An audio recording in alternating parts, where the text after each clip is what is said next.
పాఠశాల, వేద పాఠశాల, ఆధ్యాత్మిక విద్యార్థుల అధ్యయనశాల, ఆధ్యాత్మిక జీవిత పాఠాల పరిశోధనశాల.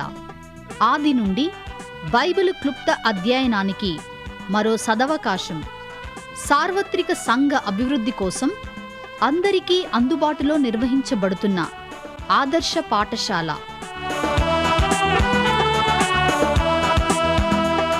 వినండి, వేద పాఠశాలలో పరలోక పాఠాలు.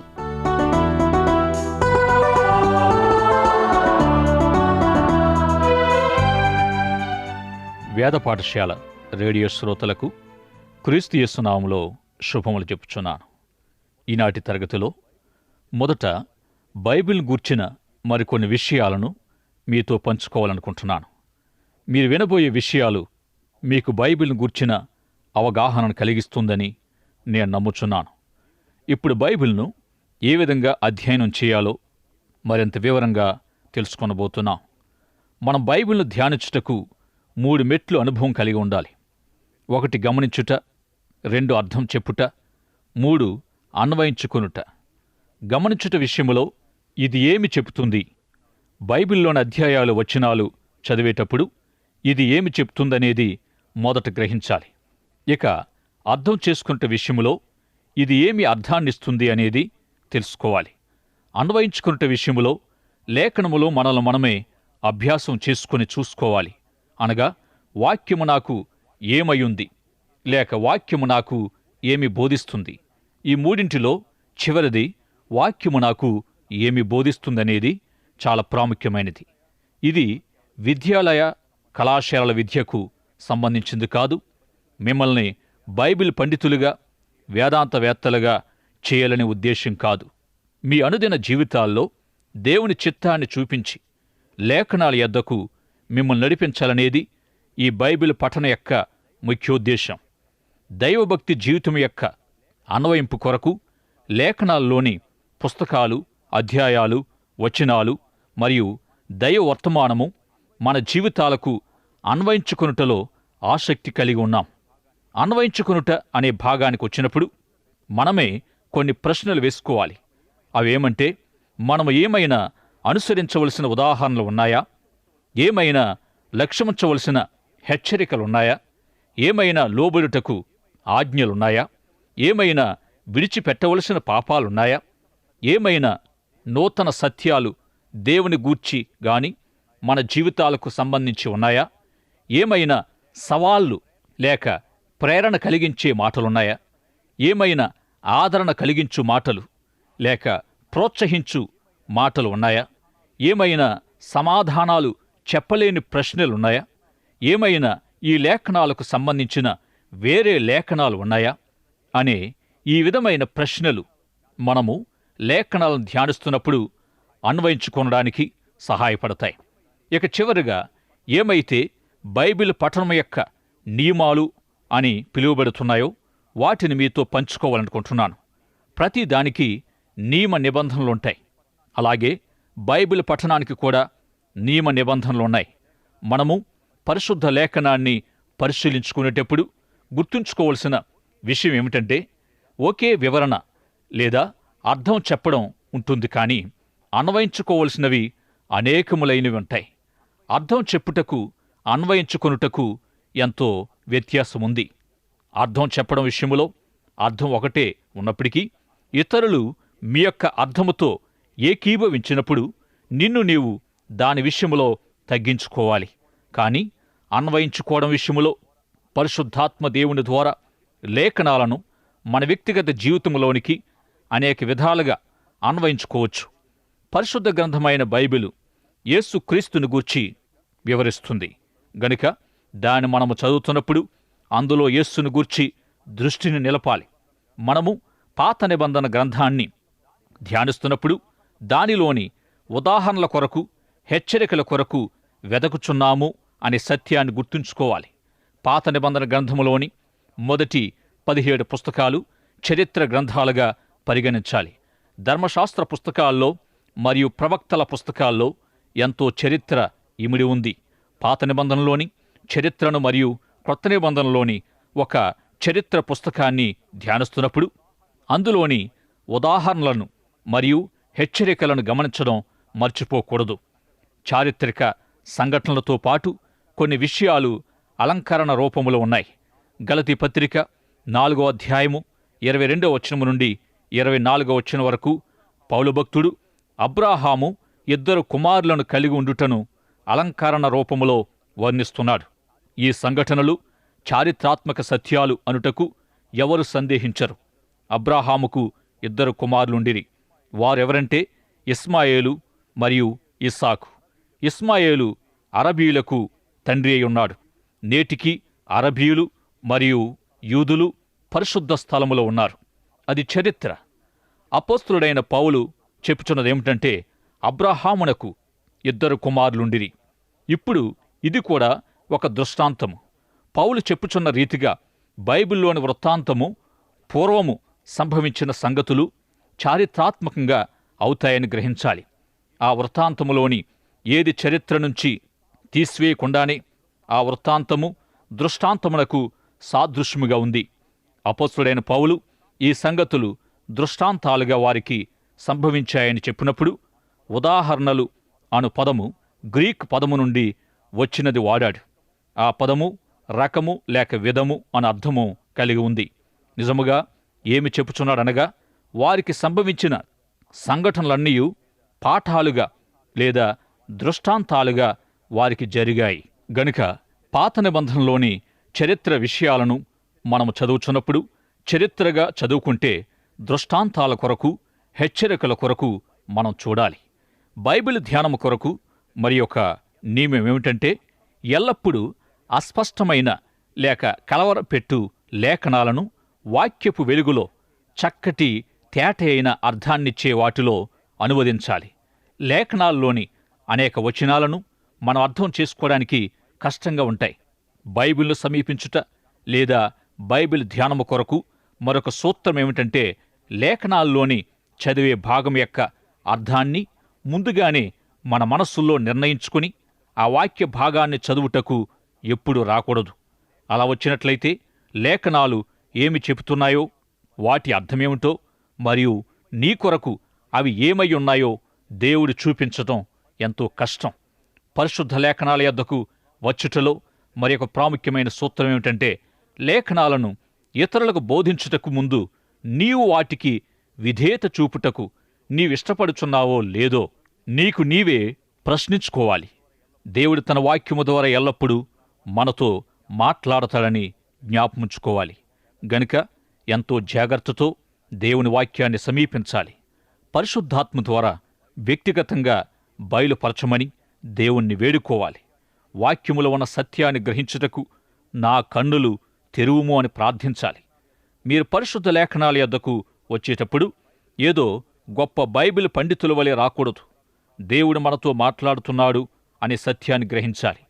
బైబిల్లోని కొన్ని వాక్య భాగాలు అర్థం చేసుకోవడానికి కష్టంగా ఉండొచ్చు. ఉదాహరణకు పేతురు మొదటి పత్రిక 3వ అధ్యాయము 19వ వచనం మొదలగు వాక్య భాగాలు ఎదురైనప్పుడు గుర్తుంచుకోవలసిన వచనమేమిటంటే ద్వితీయోపదేశకాండము 29వ అధ్యాయము 29వ వచనం. రహస్యములు మన దేవుడైన యెహోవాకు చెందును. అయితే మనము చేయవలసిన పనులన్నిటినీ తేటగా బయలుపరిచి ఉన్నాడు. కాబట్టి కష్టమైన వాక్య భాగాల విషయమై కంగారు పడవలసిన పని లేదు. బైబిల్ గ్రంథములోని ఏ వచనము ఇతర వచనాలతో సంబంధం లేకుండా లేదు. పేతురు 2వ పత్రిక 1వ అధ్యాయము 20వ వచనం ప్రకారం ఒకడు తన ఊహను బట్టి చెప్పుట వలన లేఖనములో ఏ వచనం పుట్టదు. గనుక బైబిల్ గ్రంథానికి సరైన వ్యాఖ్యానము బైబిల్ గ్రంథమే. ఇదే సందర్భంలో గుర్తుంచుకోవలసిన విషయం ఏమిటంటే బైబిల్ గూర్చిన జ్ఞానాన్ని సంపాదించడం సుగుణం కాదుగాని బైబిల్ గూర్చిన జ్ఞానాన్ని మన ఆత్మీయ జీవితాల్లో అన్వయించుకోవడమే గొప్ప సుగుణం. యేసుక్రీస్తు చెప్పిన రీతిగా ఆయన చిత్త ప్రకారము చేయుటకు ఇష్టపడిన వారు లేఖనాలు దేవుని వాక్యమని తెలుసుకుంటారు. దేవుని వాక్య ప్రకారము జీవించడం ద్వారా లోబడడం ద్వారా మన జీవితములో బైబిల్ గ్రంథం శక్తివంతమైనదిగా మనం గుర్తించగలం. బైబిల్ గ్రంథాన్ని ధ్యానించుటకు మరొక ప్రాముఖ్యమైన సూత్రం ఏమిటంటే, వాక్యాన్ని ధ్యానించేటప్పుడు మన స్వంత తలంపులతో కాకుండా అందులోని సత్యాన్ని గ్రహించడానికి మనం రావాలి. పాత నిబంధనలోని యోనా గ్రంథాన్ని ధ్యానిస్తున్నప్పుడు తిమింగలం మనుషులను మృంగగలదా లేదా అనే విషయమే ప్రాముఖ్యమైన విషయంగా భావించి దాని గురించి చర్చిస్తారు. కొంతమంది ఇది చారిత్రక సత్యము కాదు, కేవలం కల్పితమని భావిస్తారు. కానీ వాస్తవానికి దేవుడు యోనా గ్రంథము ద్వారా గొప్ప సత్యాన్ని మనకు బోధిస్తున్నాడు. ఇందులో మనము నేర్చుకోవలసిన గొప్ప సత్యం ఏమిటంటే, యోనా ప్రవక్తయుండి నీనివే ప్రజలను శత్రువులుగా భావించి వారిని ద్వేషించాడు. అయితే దేవుడు తన గొప్ప ప్రేమను యోనా ద్వారా నీనివే పట్టణ ప్రజలపై కనుపరిచాడు. అదే యోనా గ్రంథములోని ముఖ్య సందేశం. అలాగే మనలో ఉన్న అసూయ ద్వేషాలను అధిగమిస్తే మన ద్వారా కూడా దేవుడు తన కార్యాన్ని లేక తన పనిని తప్పక జరిగిస్తాడు. కాబట్టి బైబిల్ గ్రంథం అందులోని యోనా కథనే గాని, లేదా ఆదాము హవ్వల కథనే గాని, లేదా పాత నిబంధన గ్రంథములోని ఏ కథ అయినప్పటికీ మనం ఈ రీతిగా ప్రశ్నించుకోవాలి: ఈ భాగము నాకు ఏమి చెబుతుంది? ఈ భాగములోని అర్థాన్ని నేను గ్రహిస్తున్నానా? ఉన్న అర్థమేమిటి? ఈ భాగములో నేను నేర్చుకోవలసిన సందేశమేమిటి? దేవా, నీవు నాకు బోధించే సత్యమేమిటి, పాఠమేమిటి అను ప్రశ్నల ద్వారా లేఖన భాగాలను మనం ధ్యానించాలి. కీర్తనలు 119, 160 చరణములో నీ వాక్య సారాంశము సత్యము అని దేవుని వాక్యములో వ్రాయబడి ఉంది. పరిశుద్ధ లేఖనములోని సత్యమును గూర్చిన పరిశీలన ప్రారంభించినప్పుడల్లా వాక్యములోని సారాంశాన్ని గ్రహించాలనేది ఈ చరణములోని ముఖ్యోద్దేశం. దీనిని మనం ధ్యానిస్తున్నప్పుడు దేవుడు ఏమి చెప్పుచున్నాడు, మొత్తం మీద ఆయన ఏ సందేశాన్ని ఇక్కడ కలిగుంటున్నాడు అనే విషయాలను తెలుసుకుని ఉండాలి. ఇదే విధంగా బైబిల్లోని పుస్తకాలన్నింటినీ, ప్రాముఖ్యంగా క్రొత్త నిబంధనను మనము పరిశీలించాలి. క్రొత్త నిబంధనలోని రోమా పత్రిక మరియు హెబ్రీ పత్రిక లాంటి పుస్తకాలు అతి శ్రేష్టమైన వివాదాంశాల్ని కలిగి ఉన్నాయి. ఈ పత్రికలోని మొదటి వచనాల నుండి చివరి వచనాల వరకు అతి ప్రాముఖ్యమైన సిద్ధాంత వివరణ రూపములో మనకు కనిపిస్తుంది. 19వ శతాబ్ది వరకు బైబిల్ గ్రంథములో అధ్యాయాలు, వచనాలు గుర్తించబడలేదు. అయితే 16వ శతాబ్దములో అధ్యాయాలు, వచనాలుగా విభజించడం జరిగింది. అనగా ఉదాహరణకు అపోస్తులుడైన పౌలు కొరింథీ మొదటి పత్రిక 10వ అధ్యాయము 13వ వచనం అని ఏనాడు చెప్పడం విని ఉండలేదు.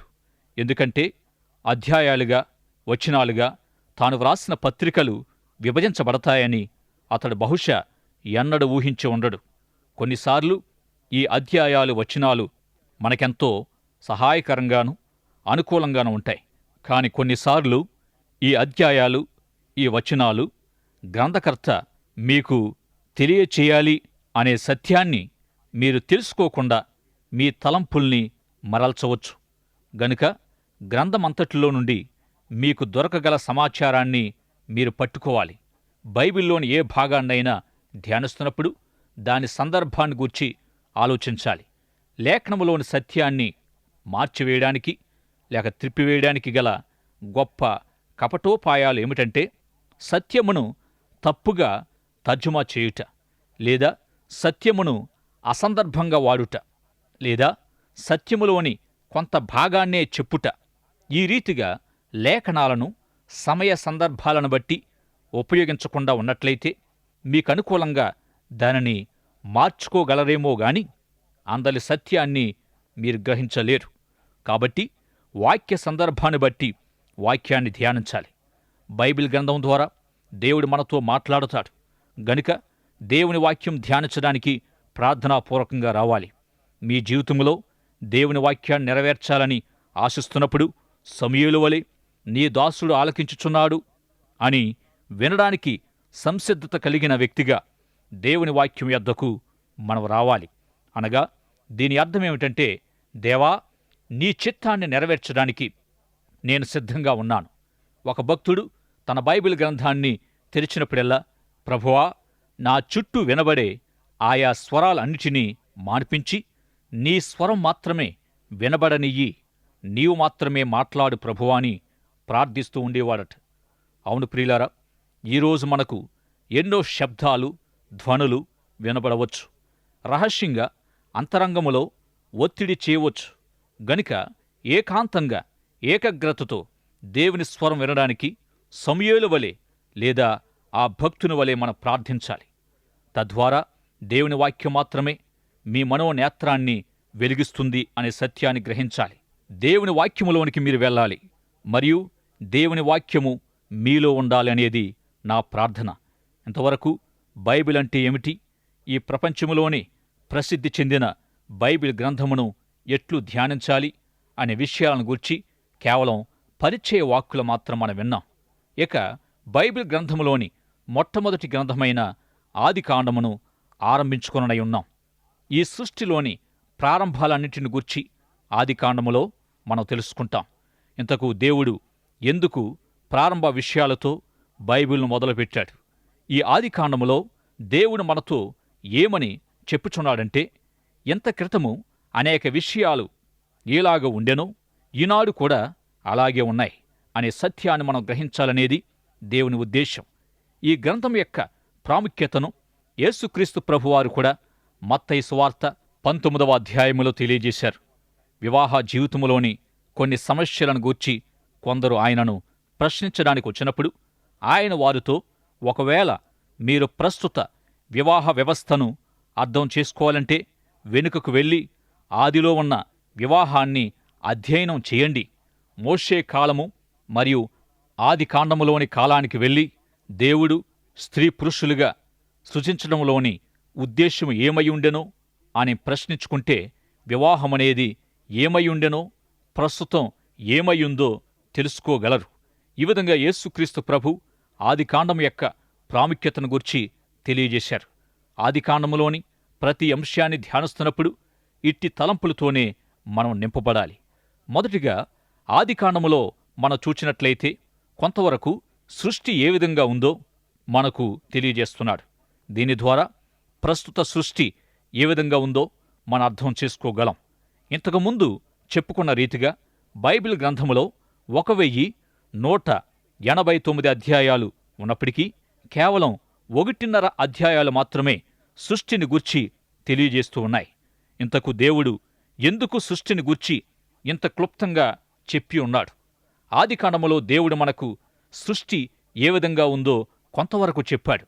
ఎందుకంటే మనం ఒకానొక దినము దావీదు భక్తుని వలె మన జీవితాల్లో కూడా ఇట్టి నూతన సృష్టి యొక్క అవసరతను కలిగి ఉండాలని దేవుడు కోరుచున్నాడు. ఎప్పుడైతే దావీదు ఘోరంగా విఫలమయ్యాడో ఈ రీతిగా ప్రార్థించాడు, దేవా, నాయందు శుద్ధ హృదయము కలుగు చేయుము, నాంతరంగములో స్థిరమైన మనసును నూతనముగా పుట్టించుము.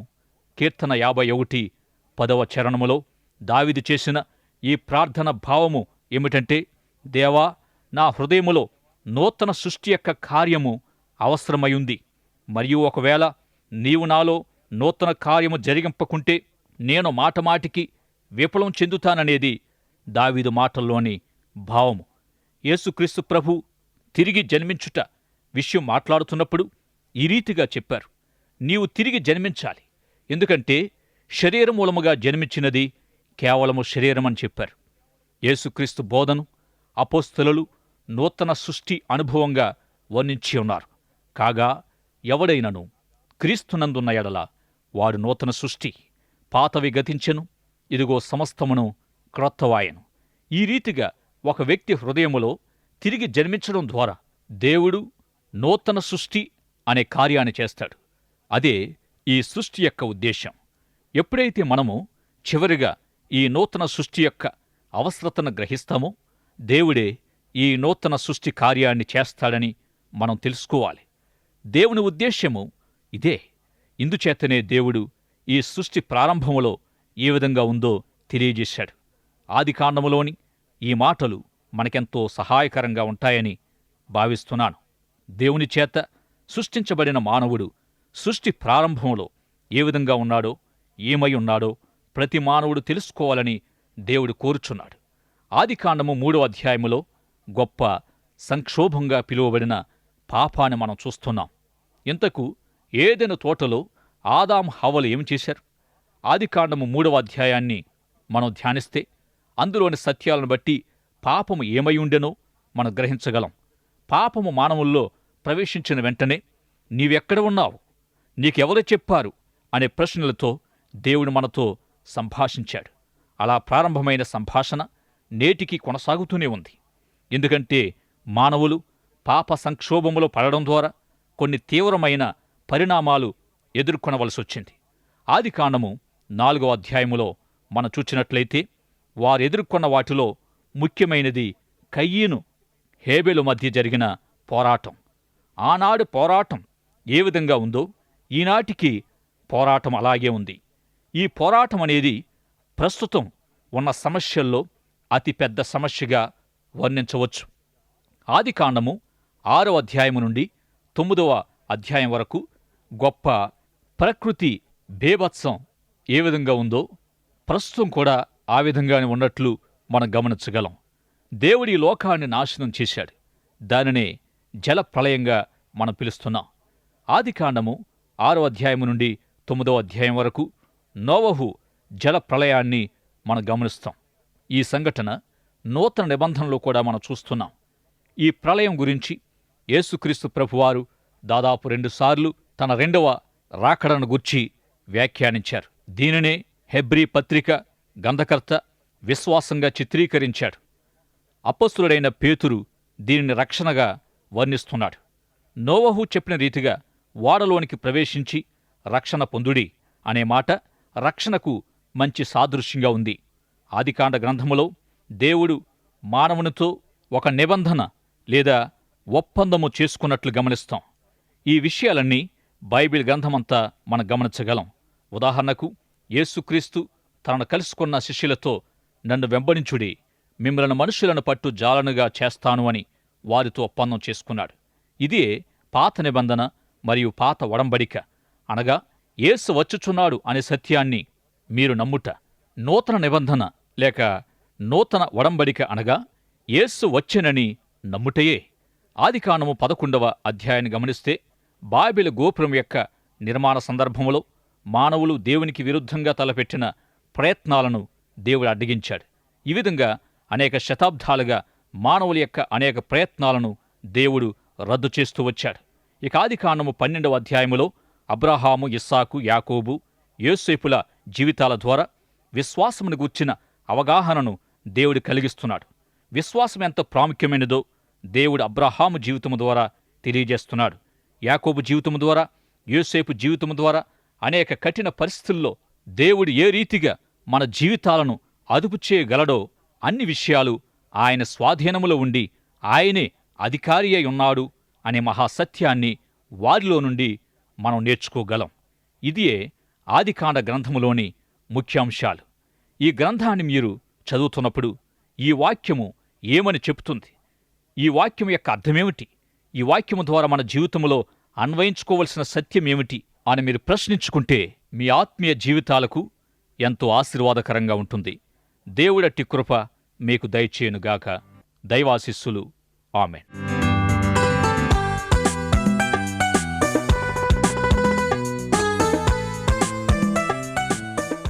వేద పాఠశాలకు క్రమంగా హాజరవుతున్న విద్యార్థులకు మా అభినందనలు. ఈనాటి తరగతిలో మీరు వింటున్న ఆధ్యాత్మిక పాఠాలు మీ వ్యక్తిగత, కుటుంబ జీవితాలకు ఎంతో సహాయపడగలవని ఆశిస్తున్నాం. ఈ పాఠాల ద్వారా మీరు పొందుతున్న ఆత్మీయ మేలులు, ఆశీర్వాదాలు మాకు కూడా తెలియపరచండి. నేటి పాఠంలో మీకు ఏ విధమైన సందేహాలు, ఇంకా అర్థం కాని విషయాలున్నా వెంటనే మాకు వ్రాయండి. ఈ సందేశాలు మరింత సులభంగా అర్థం చేసుకోవడానికి సహాయకరంగా ఉండుటకు ఒక ఉచిత బైబిల్ గైడ్ మీకు పంపించగలం. మా చిరునామా వేద పాఠశాల, విశ్వవాణి, తపాలా సంచి 4, సికింద్రాబాద్ 500017. మా చిరునామా మరోసారి వేద పాఠశాల, Vishwavani, post box number 4 Secunderabad 500017.